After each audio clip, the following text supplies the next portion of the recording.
Hey, what's going on, everybody? Happy afternoon. Coming at you here, middle of August. JP and I, we were catching up a little bit before this. But today's topic is a big one for everybody. Like if you read the caption or not, self-care is medically necessary. Again, this is one of these things that I feel like has definitely increased in how often it gets used in just public vernacular, much more than it was 10, 20 years ago, which is a good thing.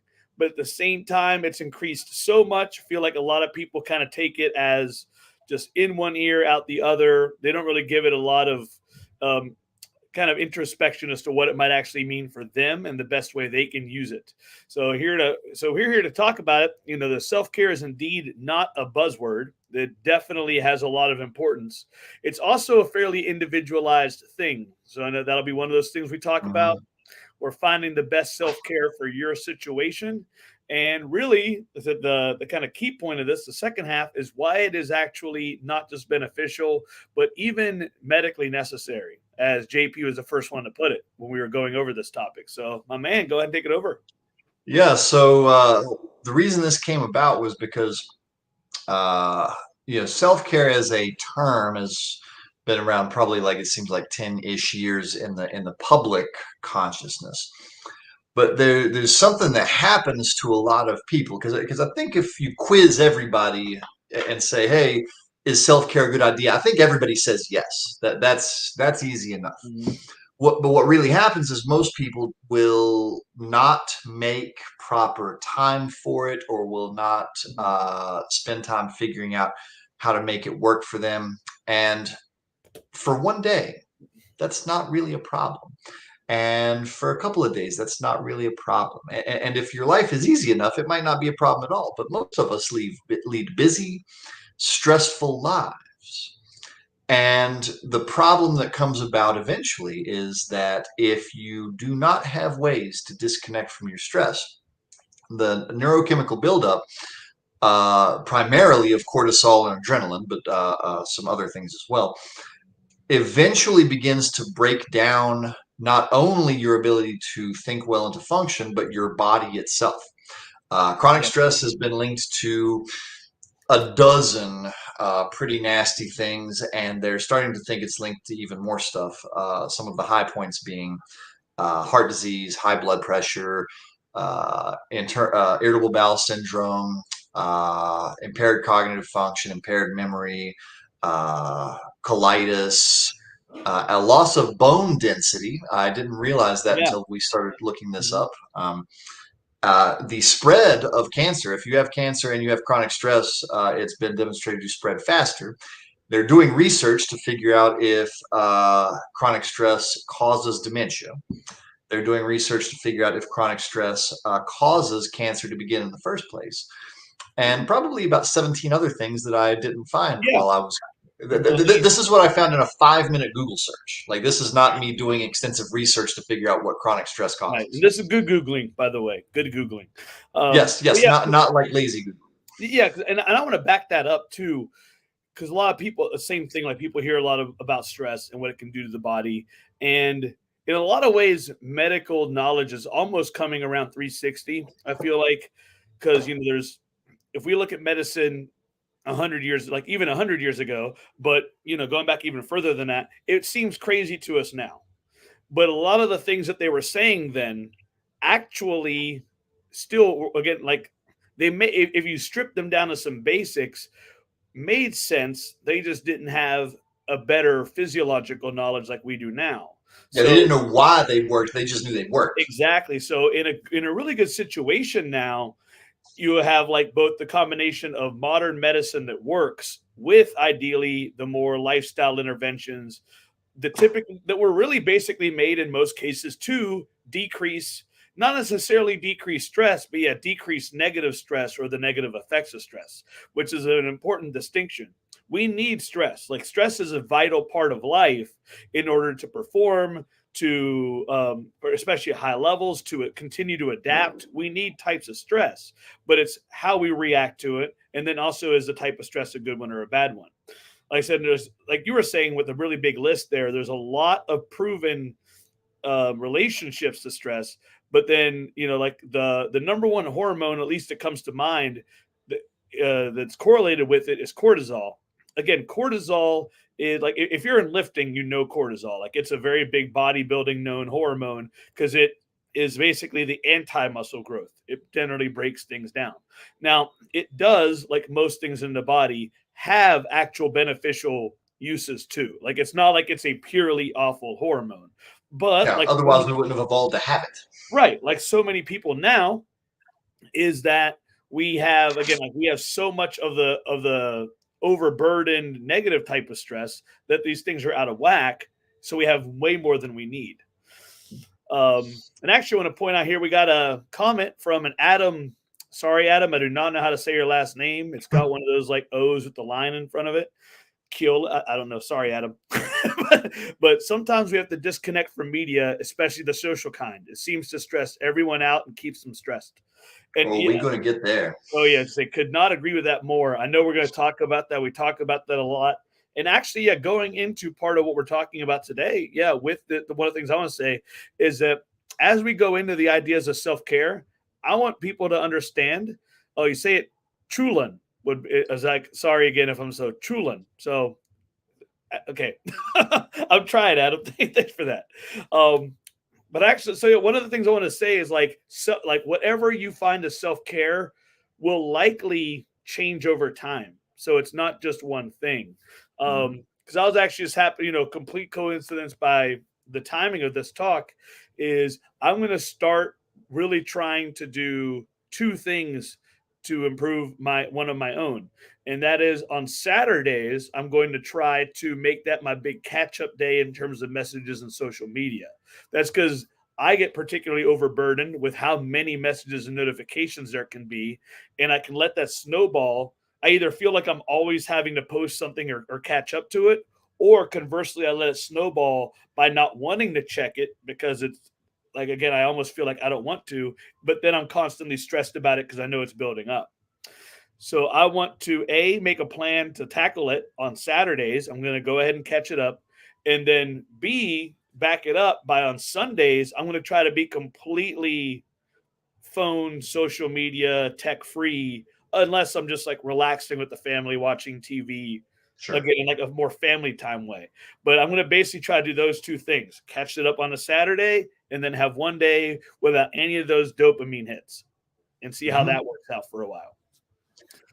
So, the thing that you're suggesting here is good because you're basically trying to build it in to one of your days in a really big way. And one of the things that I think a lot of people miss is the two most important points, because a lot of people realize that self-care looks like certain things, like taking a vacation, taking a day off, like that. That's the stuff that is very blindingly obvious to most people.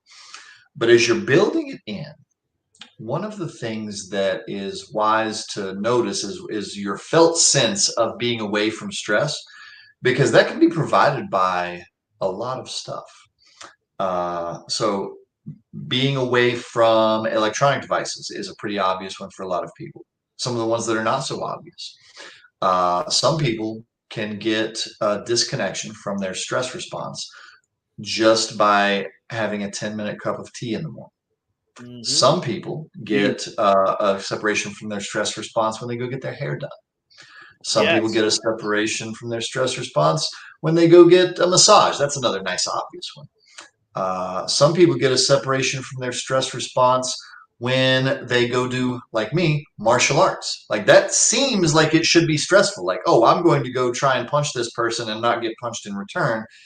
That seems like it should be stressful, but it provides me a disconnect from these other stressors in my life, in turn lowering that biological response instead of raising it. So the things that people do don't matter. What matters is the felt sense of disconnection from stress, because then you're no longer producing those chemicals and you're hopefully getting enough of the disconnect to start flushing them out and lowering them. But the entire reason I brought that up is because here's what most people will do.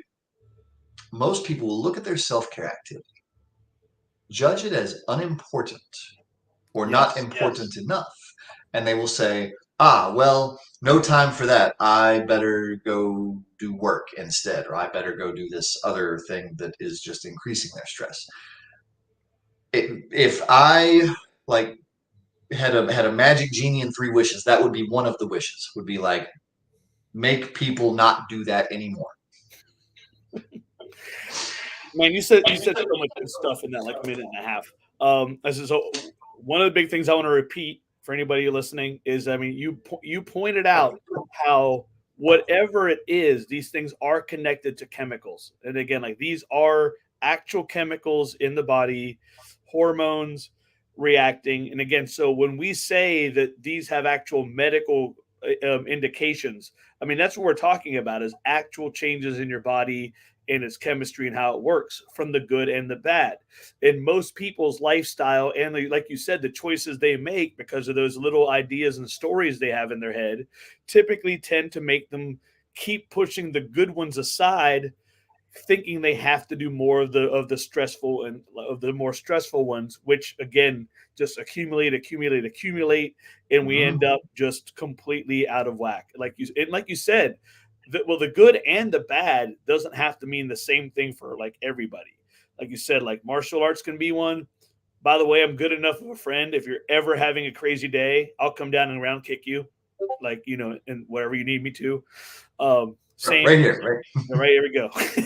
And but yeah, so whether it's like working out, martial arts, some people it might, it could be like music, anything, but it might even just be an environment. Like for some people, it's like get outside and touch grass. Mm-hmm. Go in the woods for 3 days. I have actually like a good friend of mine who I met through the professional development space, specifically like with fitness trainers. I mean, he went from being like a Walmart employee to owning 4 gyms in a span of like a year or something like that. And he always says that the biggest change for him happened when his business coach convinced him to go take 3 days out in the woods. It's one of those things that sounds crazy, but like he loves being in the woods. He loves doing that type of stuff. He was like, go take that time for yourself, chill out, and I say he says it over and over again. Like that was a huge point in his thing. So that's how much of a change. That's a pretty extreme, awesome reaction. But that is how like much of a change these things can be, and it can be again Mm-hmm. action, environment, atmosphere. Like you said, 10 minutes to yourself with something like tea or just something you enjoy doing before letting yourself get into the high stress rut. Right, and along with that, it was last week or maybe the week before. I was talking to one of my clients, and we were on this very subject, and I said, "Look, you cannot outthink your biological response to stress past a certain point. Like at low levels, you can, but at the level you're at, you can no longer do that. You must now view self-care as medically necessary, and I'm going to need you to go and do something just to give yourself enough of a reset that we can actually do some psychology work." And we talked for a minute, and it turns out that for this person, getting their hair done was it, like having the whole rinse and the shampoo and that, like really the body sensations that separated them from their stress. And I said, okay, so that is your prescription for this week. You are not receiving any further psychology homework other than go do that. And even hearing that person asked me, said, well, I mean, but I feel like I can do some other stuff. And I said, no, I'm not assigning you any further. That is your counseling homework, and I'm not giving you anything else until that's accomplished. And of course, when that person came back and we talked about it, like the amount of transformational felt sense with that was terrific. And the reason that's such an important story, saying that as a medical professional, is uh, people forget that one of the main problems with the buildup of stress response chemicals is impaired cognitive function and impaired memory encoding. When you are trying to outthink your stress, which you can do to a certain degree, is really the entire basis of my job. Uh, you can't do it with impaired cognitive function. The whole thing that lets you outwit your stress is not functioning. Yeah, and And remember, like with that, that is another great example how things will change over time, because you might get away doing that for a while. You might be able to get away doing that for even a few years. If you're lucky, you're young, you don't have a whole lot of things distracting you. But at some point in time, you probably won't. And I say that 100% from experience. Because like you talk to almost anybody who's known me anywhere through like let's just like my so I'm 39 now, but through like my early mid 30s or 20s, and there was a very large part of my professional career where barely sleeping almost became part of my like brand. It wasn't necessary. It wasn't a quote unquote choice. I mean, I made the choice in a sense, but crazy schedule as a strength coach at West Virginia University, Mhm. then building a business, for the first time in my life, all that good fun stuff. So, were there smarter ways to do it? I'm absolutely positive that I know them. No. so work hard was the option that I chose, and that became work hard and long.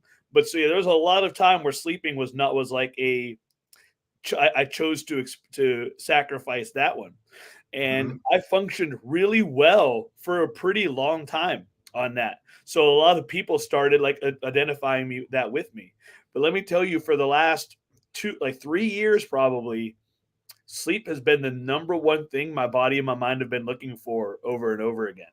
And yeah, like when it gets to the instead where I used to be able to have like some of my most productive time ever at night in the evening, like once my brain is done now, whenever that happens to be, like 5, 6, 7, 10:30, it is usually done.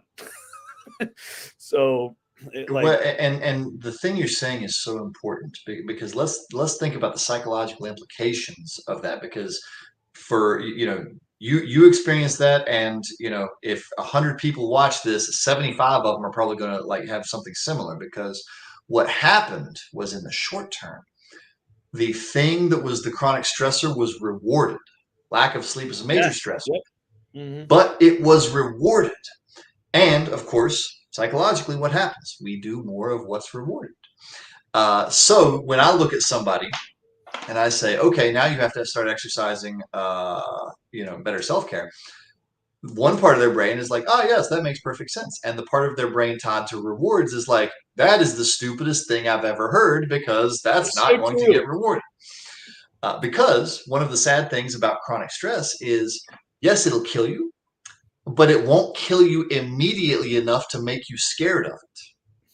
Like, Man, that's driving so 100, true. yeah, driving 120 miles an hour down the interstate will kill you right now. And so enough people are scared of it that they won't do it.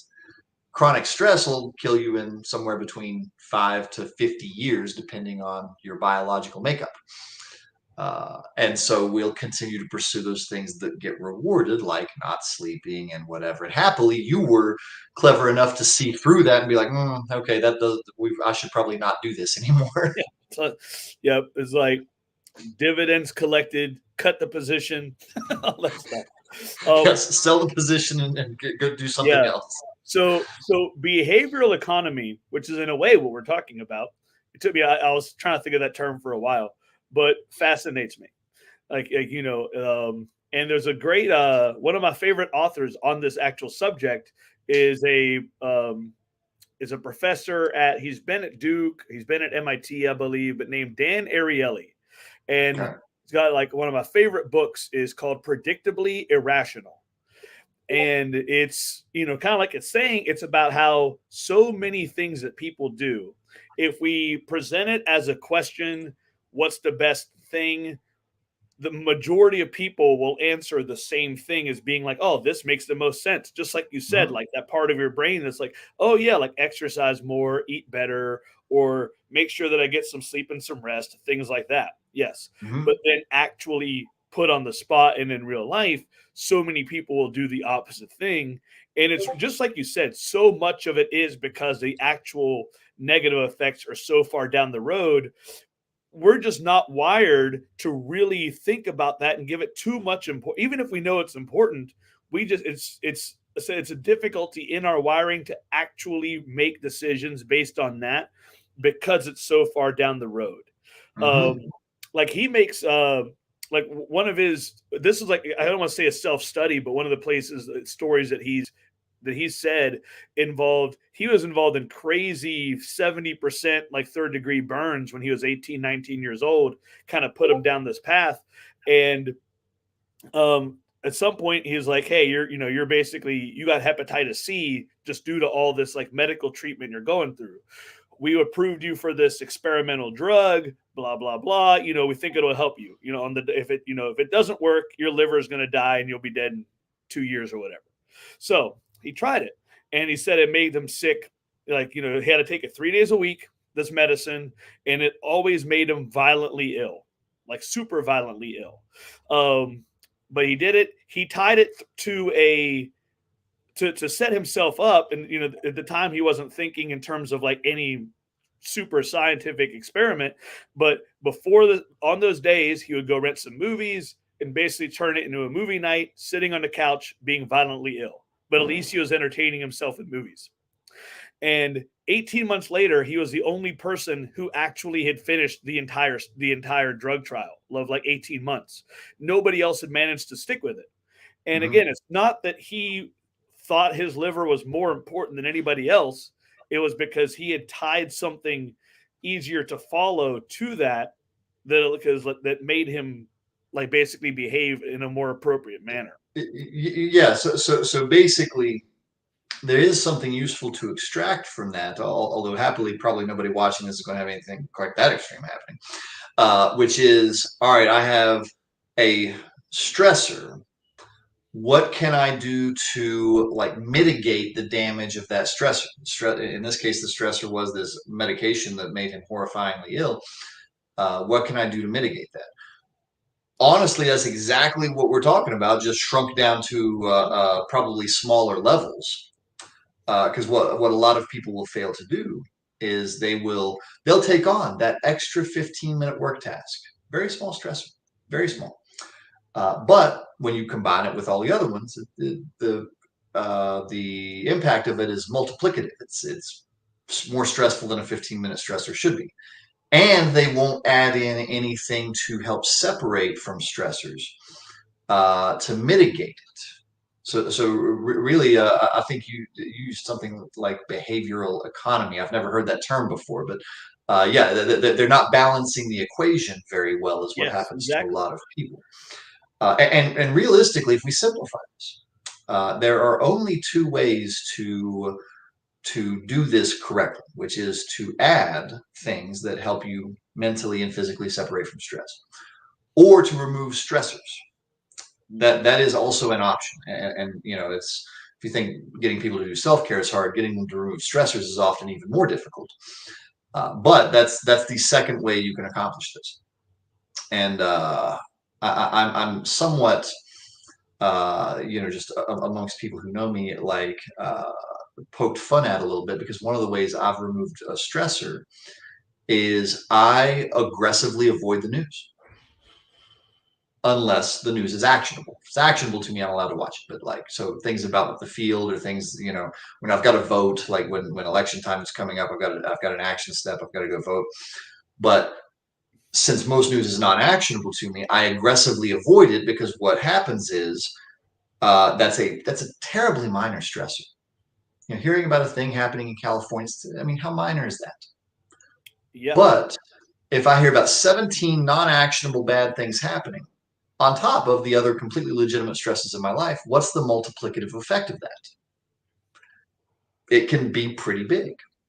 And so that's one that I was like, wow, this is meaningless to me. Why would I not remove this stressor that I can functionally do nothing about? And so one of the things I often encourage people to do is, fine, if you won't add in self-care, that's fine. What stressors can you remove that are maybe not so obvious as stressors to remove? Because that's one that's not obvious, because people are just like, well, of course, it's the news. You watch the news. And that's, to me, with my psychological training, that was a stressor, and it just got the axe. So first off, I do the exact same thing. Like, yeah, I just do not like I don't stay on the news at all. Basically, any news that I follow, like you said, it's either actionable or I can't help it. Like sometimes it just is thrown in your face, but I just ignore it. Or it's a situational thing where even if it's not actionable directly, it gives me information to maybe make better informed decisions. But same thing. Like I like to which is follow. still actionable. Yeah. Yeah, exactly, exactly. So I just wanted people to say that or to see that. But I do the same thing, and that goes with that. Like, tying the news in, or like our YouTube friend Adam here mentioned, like social media or just Yep. media in general, is that we got to remember all of these things are at their core of business, and all of these things throughout, like they're trying to grow, like everything from a startup trying to just grow traction to these multi-billion-dollar companies trying to grow revenue. And to do that, they're looking more for things that like that just to like attract attention. And the way things are set up these days, for whatever reason, sensationalism, negativity, divisiveness, just anything that gets people fired up, Mm-hmm. usually for whatever reason in a negative way, tends to get people just more actionable to follow a story or to like click on it, get more views than other things, which is crazy because you will see, like for example, if you go on social media, you will see accounts dedicated to positive things. Like Mm-hmm. those are there. And a lot of them have very strong viewerships, but those are still in the minority. Most people still go for more of a either the negativity, spouting, talking about that. Um, did you remember Anchorman? Did you remember the movie enough? I watched it once. I'm not a huge Will Ferrell fan, so I don't remember very much of it. Yeah. So, and to be honest, I can't remember I can't remember the details between the first and the second one, but I want to say it's the first one. But yeah, like there's actually it's one of those movies that actually, despite being a comedy spoof and every parody, basically, it has a lot of truth to it in that basic story of where the theoretically, according to the movie, the news actually gave you just the black and white news and facts leading up to the movie, and then they're the ones who started treating it in a more sensational media spectacle, and which got ratings up, and so they did it more.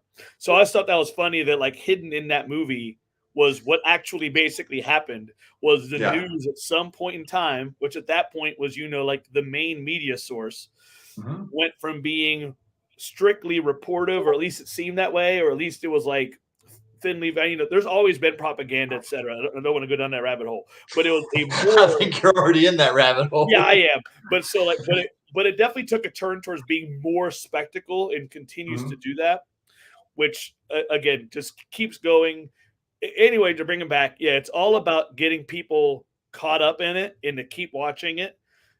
And so much of those things are stressful, and they're either directly stressful, directly negative, or they're highlights a lot of times, which we've talked about before, which then makes people feel stressed again because they compare other people's highlights to their real life situation.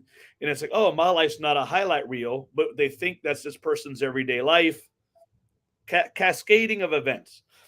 Well, yeah, and there's a few neurochemical things that happen that I'm not going to bother belaboring because those aren't the actionable steps.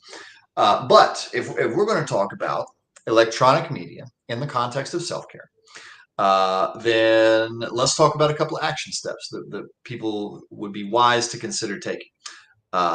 It requires a little work on the front end and a little bit of practice, but it can pay off for a lot of people. Most of my clients who employ this stuff seem to get good benefit from it. So choosing to focus on only actionable news is a pretty good action step. Most people have difficulty with that one because they have a script that they should, be like really deeply informed. And fine, if you want to skip that one, there's many other action steps to take. Uh, YouTube is a favorite one for me because there is a certain type of stress response. Just trying to keep it simple. If you follow down the YouTube algorithm, where they're constantly pumping you videos and showing you new stuff and getting you to click on this and this and this and this and this, it doesn't activate the stress response system in precisely the same way, but It does a little bit, and it also prevents you from disconnecting in the way that we would hope for if you were going to recreationally watch electronic media. So let's compare YouTube to watching a movie. Mm-hmm. If you are going to spend an hour watching some sort of electronic media, the movie is less stressful for a couple of reasons. Number one, you're in the same context. There's no context changes. If I watch Iron Man, an hour later, I'm still watching Iron Man. I haven't changed context. Whereas if I watch YouTube, I've probably changed context 12 times. They showed me a funny cat video, and then also we think maybe you want to know how to redo your deck, which actually I do. And then hey, watch this top 10 car crashes, or who knows what people click on. The context changes produce a certain type of stress and certainly prevents you from de-stressing. Uh, then on top of that, you for every video you click on, you at least see 10 other videos that you're not, which produces a very familiar stress to a lot of people, which is fear of missing out, which is how people end up with 20 different YouTube tabs open. And so just in this quick 90-second explanation, YouTube is already dramatically more stressful than watching a movie. So YouTube is dangerous when it comes to stress if you don't know how to use it. So to utilize social media or YouTube uh, intelligently and more effectively for the purpose of self-care is knowing before you go to it, what are you looking for? Because these are dramatically helpful tools. Social media and YouTube are wonderfully helpful tools. So if I decide, okay, before I open up YouTube, I am here to look for how to fix my basement pipe. And I set my intention. And no matter what YouTube shows me, all I am going to click on is how to fix my basement pipe. It helps me separate from that and not get sucked into the rabbit hole. Same thing for Instagram. Here after we have this, I'll probably sit and play on my phone for a few minutes. But if I pull up Instagram, I set my intention first. What am I looking for? Probably just little funny, happy videos. Instagram has figured out that I like watching videos of parrots being parrots and doing funny things. But the thing I will not do is, as I scroll to find that, is I'm going to deliberately ignore anything to do with how to build a business. Because if I let that enter my head too much, it's going, oh, shoot, maybe I should be watching this instead. I'm going to deliberately ignore martial arts stuff because, like, oh man, maybe you should be training right now. Same thing for any of these. If you kind of set your intention beforehand, you can use them a little more safely. And this, I'm saying this like it's easy. It's really not. This takes practice. Hidden, like, or not hidden, but kind of like surrounding all of this is the fact that these are very repetitive actions and thus become very habitual because repetition causes habit. So the Mm-hmm. more you do it and the more you start scrolling, it will become a habit. And just Mm-hmm. like you're saying, if you don't stick with that intention and stay Mm-hmm. mindful of it, you will start doing the action without the without the actual intention, and it'll just be an empty action. Yep. So these are dangerous to use for any kind of self-care. I really recommend avoiding them as much as you possibly can. But the reality is we cannot avoid them because of the world we live in. But using them as little as possible and being very intentional about how you use them is at least Yeah. key. And to give one more tip, since I did mention Facebook, Facebook's a much easier one to manipulate. Uh, what I do is I have people friended but unfollowed. So there's a lot of people that are on my friends list that I don't follow. And then I have people who are favorited. So like people who consistently put out either positive messages or messages that I'm interested in seeing, they show up first in my feed.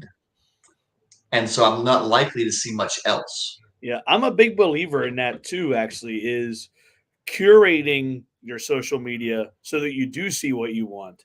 And it's almost like, it is on the one hand like making an echo chamber in a sense, if especially if it's like the same types of things over and over again. Um, and some people might be like, oh, like again, there's the negative connotation to that, but very few people get on social media and actually look for like open-minded or like I'm looking to like change my mind about something things like that doesn't happen a whole like that doesn't happen very often on Facebook or Twitter, and you see that. So like I said, but anyway, that's not what I'm talking about. It's like Actually, before you pass yeah, that's a good criticism to bring up and a valid one, and it's a thing that a slightly adjusted viewpoint can help with, because you're absolutely right. Nobody goes to that to change their mind. And it is dangerous to live in an echo chamber. But when we are trying to de stress and when we are trying to yeah, separate mhm, from stress, it is not wrong to go to the people and places that support your own viewpoint because you're trying to de stress. Exposing yourself to other things, yes, is correct. Like when I go across the hall and just like, bellyache about counselor problems with one of my other counselors, I'm not there to expand my viewpoint. I'm there to de-stress. When I go to a counseling huge. conference to learn new theories and approaches and techniques, I'm there to learn about things I don't know. So you are correct that that's a valid criticism. But when we're talking about de-stressing, the echo chamber is actually an okay place to go Yeah. as long as you don't live there. I'm glad you brought that up because that's exactly where I wanted to go with that. And actually, Adam here, who's awesome, is still with us. Thanks, Adam. Says, "Get great advice for Facebook." And yeah, this is actually interesting. I don't use YouTube a whole lot right now, so I'd really be curious about this. But he wrote, for YouTube, I highly recommend people click the three dots on the side and tell the algorithm you're not interested in videos that you know are going to stress you. Now that's some good advice, because I wasn't going to bring it up, but since he's already thrown it out there, that's you can train YouTube, because I've kind of trained my YouTube to not do that. Yeah, I had no idea you could do that. I'm sorry. I thought you could only train it by giving it more of what you wanted, and it would show up more. I didn't realize you could actually do something like that. So, Yep. yeah, so I'd You be can do that on Instagram too. You can, when it tries to suggest you posts, you can explain to it why you don't want that. Although I just make it so it doesn't oh, show okay. me suggested Okay, I posts. know those. Yeah, no, okay. I see what you're saying. Those, okay. So that's awesome. Yes, I mean, thanks for adding Yeah, that in. thanks, Adam. That's awesome. That's awesome. Um, so back to some of the self care things. When I bring up again, kind of the individuality is something that I find is you know how when you're asked certain things specifics, you might just blank on them. Everybody does this to some degree. You know, it's everything from the I would shoulder. have known that if you hadn't asked me, type of thing. Yeah, Yeah. yeah. Like self care can be one of those. Like, what type of stuff could you do? I feel like a lot of people would just blank because all of us, because again, they're not used to doing it. So they're like, I don't know. So for a lot of people, the kind of an irony here is for a lot of people, what would be qualify as self care for them are the things you want to do. It's like I said, it's not this like magical right answer, wrong answer. It's what are the type of things you like to do? What are the type of things you would like to do more often? What are the type of things you would like to do if you had more free time? What are the type of things you'd like to work towards to in retirement? All those things, like those types of questions, I've found, or at least I believe, will generally give you the types of answers of what people would like to do. But then, like you were saying earlier, when actually told, hey, now start doing more of these things, all of a sudden it becomes that push off type of thing. Um, to make like a big analogy and bring it down, retirement is something like this. People have these goals for what they would like to do in retirement. A lot of people. Retirement, by the traditional sense, means working into your middle to late 60s and then having, you know, 4, 5, if you're lucky, 10, 15 years to then have for yourself and do these things you want to do. And again, like that's that traditional sense of retirement. I feel like self care is realizing that that type of stuff can kind of be like throughout your whole life, but then figuring out the stuff like that daily. It's like, I mean, I know you do this, but ideally building the type of life where when it comes to work, you will also have the ability and the freedom to work to add in things that you would like to do. Like if you like to travel, you are traveling throughout your life and not saving it all for when you're 68 years old. Hmm. Um, Things like that.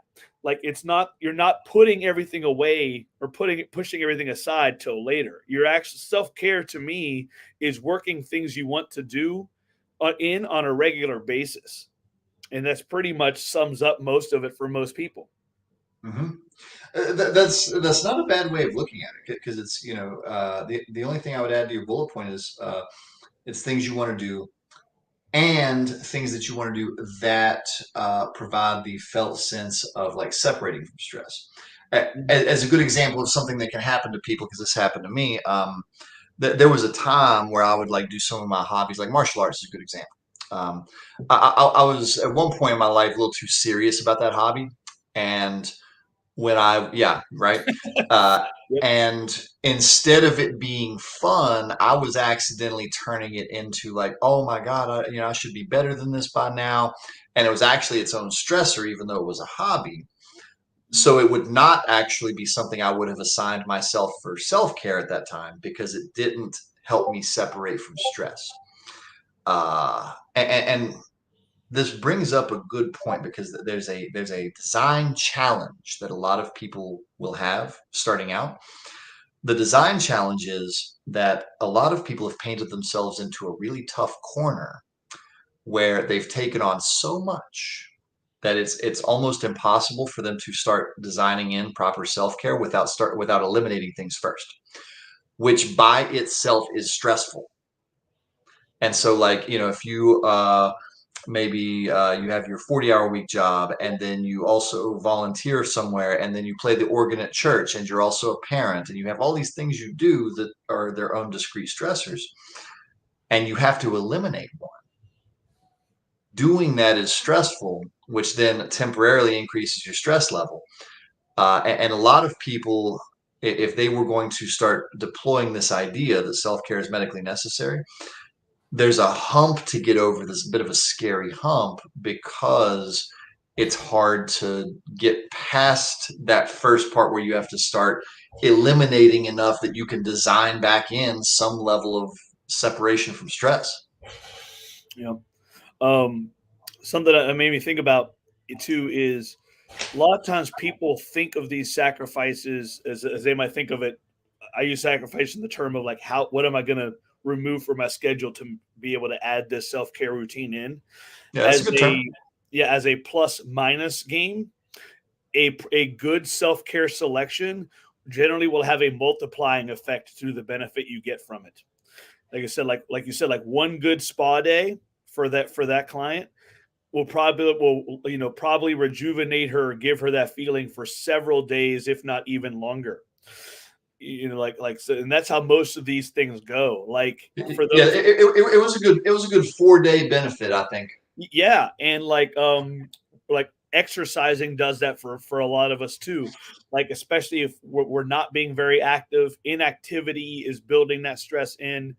Again, like simply starting to get in that routine, like again amplifies that energy and things like that. So we're not talking about only a benefit in the sense of like you're checking a box off and it's beneficial, but it actually, a good self-care move for you will generally have its effects felt across several different areas of your life in several different ways. Yep. And yeah, it should be, one of the terms I like using for this is asymmetrical. Yeah, So yeah, yeah, if you used that word you before, so I was like, yeah, that's the one you needed to bring up. yeah. So like, for example, this is one I've been struggling to build in recently, but I'm going to figure it out soon. Is I find that if I do a just 10 or 15 minutes of either Tai Chi, Kung Fu, or some other movement in the morning, even if it's just taking a walk, that does seem to have a pretty good benefit throughout the day, which is, so there's 15 minutes, which gives me solid 4 to 6 hours of benefit. Massively asymmetrical. So that's really one of the things to look for. If you go for a massage for an hour, but you only feel good during that hour massage, maybe that's not asymmetrical enough to do very often. And I'm going to go ahead and throw another difficulty in here. When you're first starting out, figuring this stuff out and sampling what works, Yeah. if you're stressed enough, you might not get the benefit immediately because you might need to actually like do it several times. So I usually encourage people to try things, but try them multiple times. So if like meditating doesn't, meditation is a great example of one that will never work the first time. But you practice it for a month, and a lot of people get benefit out of it. I personally don't a lot, but a lot of people get massive benefits out of meditation, but they got to stick with it for a while. So one of the things I deeply encourage people to do is as they sample things for self-care, find stuff, but then circle back to things you've already tried and see if they work better now. Because maybe an hour is just too much. If like that person I described that has 19 things going on, they're probably stressing themselves out because they're not being productive for that hour. Maybe the right thing for them is to build in 5-minute things so they don't accidentally make up the story of how unproductive they're being. And you know, I'm going to point out something that just when I realized it 3 years ago, it was so striking to me because one of the things that is so crazy beneficial for de-stressing, even though it is horrifyingly bad for you in other ways, the smoke break. I knew you were going to say what you Yeah, said. you already knew what I was going to say. Yep. What's crazy about that, and please don't think that I'm encouraging anybody to take up smoking if you're watching this. There's this magical combination of things going on with a smoke break that is so de-stressing. And it really puts me in my puts me in empathy with people who have trouble quitting, because if we think about it, we got a few things happening. Number one, it is a 10-minute or 5 to 10 minute situation. So you would have trouble making up that you are really missing out on a lot. Oftentimes it's done with others. So you have a social aspect that is healing. It separates you from whatever stress, because the literal idea of a smoke break is you are going away from the thing that you are doing to smoke. Oftentimes you get a little complaining and belly aching with either coworkers or with other people in, which is de-stressing to most people. There is a certain amount of mindfulness that goes into it simply because you're dealing with fire and you got to be a little careful with what you're doing. Mindfulness is de-stressing. Usually done in a different environment from where you started. The change of environment is de-stressing. So like, it's crazy how this thing that's bad for you in so many respects, if you just take away the cigarette, actually it is the perfect example of self-care, because it has just a wonderful mathematical combination of things that people find de-stressing. I definitely never thought about that, but I really like the way that you did break that down. Yeah, like it's that if it just yeah, like I said, if the activity itself just didn't happen to actually be harmful, like Yeah. it would work out. It's like Yeah, like I don't know what the hell you would but put there's in a there lot. instead of a cigarette, but like Yeah, but that, there's a lot other than to that, it's that. perfectly designed. Yeah, there's a lot to that. Like there are so many things that we can do that Actually, hold up. You know what? I'm gonna say there is a perfect. In Europe, they do it. We just don't do it here. In England, you'll have tea time. You'll have afternoon tea. In Italy, it is very common to take a short espresso break, like to just have a shot of espresso at the espresso bar, and then you're done. So actually, you have to look across the pond to find the smoke break without the smoke, but there's a lot of parallel examples. So I only just kind of realized that. So I didn't yeah, mean to but interrupt no, you, but that's a great point. That's a great way of coming out there. Yeah, just a lot of stuff like that. But especially that, I like that because those are in like those examples in other cultures. But then the smoke break in America is they're socially built in. Interesting enough, the ones that involve smoke break just happen to have an unhealthy aspect to it, which again by no one's fault. At least back then, like when people started that, they didn't know that cigarettes were going to cause harm to them. Blah blah blah blah blah. So it just we just have like wherever the smoke break came from, just happened to choose the unhealthy habit to yep. build it in. But they're all which actually, man, this can become very philosophical very quickly. Is Anybody who's Oh, in there's no danger of that when we're around. Yeah, anybody who's in charge of an organization can actually take this idea and think about a way to possibly improve things for the organization and for their people, or for yourself if you can. Like if you're a business owner and you can, in essence, just make sure to actually build in things like breaks, psychological breaks, physical breaks, so that it's not one long straight work day, for example. There are a lot of companies that do that, and then there are companies who don't do that at all, and we hear about both of them. So again, that can be something to kind of watch out for. Like, I mean, I don't know what actually happens in Amazon, but they have a terrible public reputation for working their employees like nearly to death, to the brink.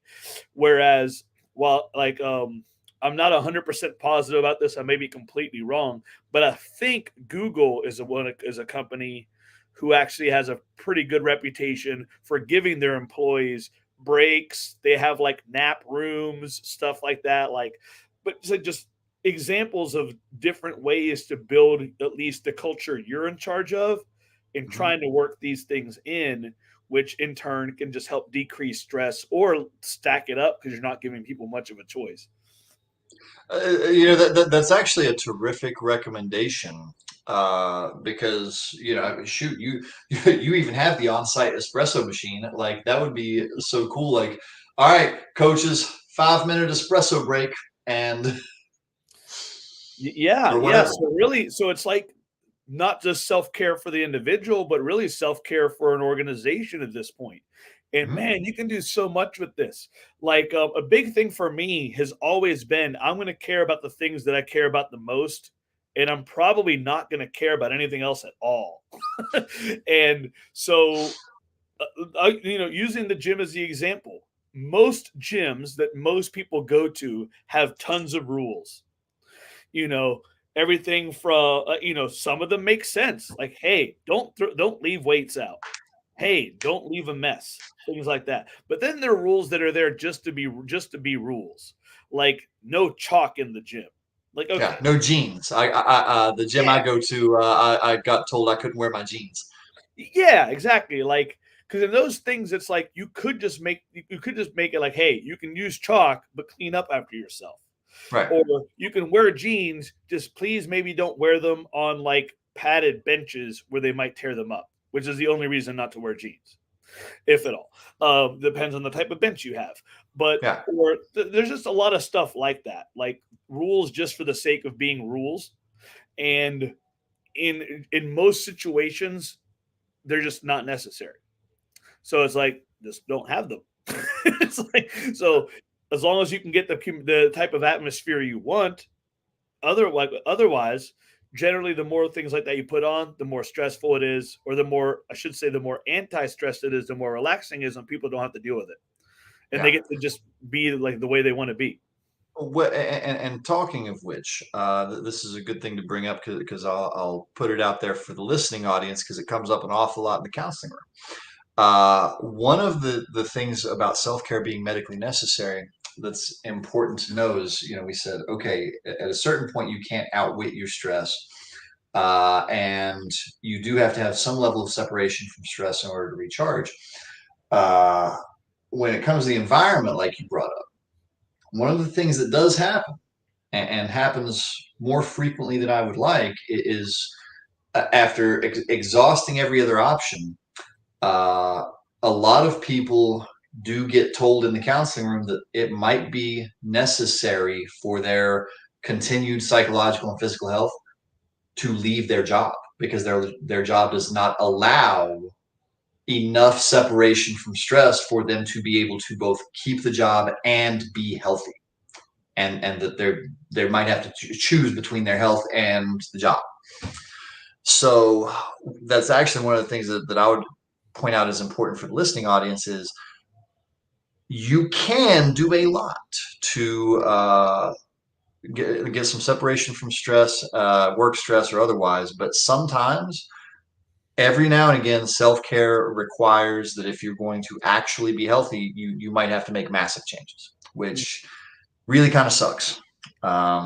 Usually I would recommend people try and get with a counselor to explore less massive changes and see if you can make it work. But because man, some people are in tough spots where, if you're living a 6-figure lifestyle and you make a 6-figure salary and you realize, oh, for me to be healthy, I got to drop to a job that's more like 5 figures. That's a problem. But it does happen, and it happens a lot. Right. Yeah. I mean, there's nothing you can do about choices you've already made as far as that goes. But that's where ideally actually taking these things into consideration, the earlier the better, is huge. So because Yes, you prevention basically, is so much better than cure. yeah, exactly. You're just digging yourself like less of a possible hole in the future, and then This is yet one more of those things that once I'm elected emperor of the universe is going to be taught in schools. But until so then, yeah, no, man, yes, taught at schools. I'm not going to go into that because like yeah, everything. but we'll stay away from that. Yeah, let's say. But yeah, so just have the awareness that sometimes self-care does require massive changes, and definitely explore the little ones first if you don't want to have to like throw a grenade on your job or anything. But that does sometimes happen, that it's just completely untenable. I mean, you got hospitals that work people 36-hour shifts, and Yep. almost anything with a night shift is incompatible with self-care past a certain point. Like, you can do it a little bit, but I mean, you can't do that day in and day out for 15 years and most people be biologically okay. So Yep. sadly, Um, there are some times where if you do get to choose between being healthy and keeping the job. yep. So I have something in mind to end with. Before that, are there any like just quick bullet point tips, things like that you want to throw out to people again? Summarize short action Yes, items. because it can never be said enough times, even though we've said it 20 times here and it's in the description. Self-care isn't just a good idea, it is medically necessary. If you are Yep. not doing self-care, you are eventually going to break down psychologically and physically. It just won't happen fast enough for you to be as afraid of it as you should be. Yep. So what I was going to finish with is something we have actually not touched on once, but it is maybe the most basic way to self care. Is Sleep. well that too, but I touched on that. That's cheating. Is don't be an asshole as much as you can. Yeah. Basically, because yeah, like for one, is when other people, whenever you just you're talking or dealing with somebody else, and you don't put them in a bad mood, that's generally less stressful. Like you're not making them mad. People generally feel good around other people who are just at least nice, kind, happy, whatever it Mhm. may be. Positive attitudes are contagious, and just in general, pretty much everybody would rather be in those types of environments. And when you are that way, when you're acting that way, there is truth to you will generally tend to feel that way more often yourself. Yeah, actually, this is a really good one because I did not think to bring this up, but as soon as you said it, it's absolutely right. My one of my very favorite quotes that Gary Vaynerchuk says is karma is practical. Because if you are, even if you're struggling, if you're at least attempting to be a nice person, you're not going to accidentally drive people away and be more lonely. And you're not going to, be that person that nobody wants to talk to. And you're not going to create bad moods in other people, which then will put you in an even worse mood. So yeah, I would not have thought to mention that in this entire thing, but that is a wonderful self-care tip. Yep. Yeah, it just came to me at the very end, but I was like, yeah, man, that's a lot of it comes down to in the end. Yeah. So yeah, so all right, man. Like always, great time. Like man, time flew by. I hope you did not have a 2 p.m. appointment. I'm sure you didn't because it's 2:26. This time I did not, so we're good. So all right, man. So I'll talk to you here soon. In another, well, I'll see you in a week, but we'll be back on here soon. And for everybody who catches this, have a great one. Thanks, y'all. So see you, Adam. Thank you, sir. Bye.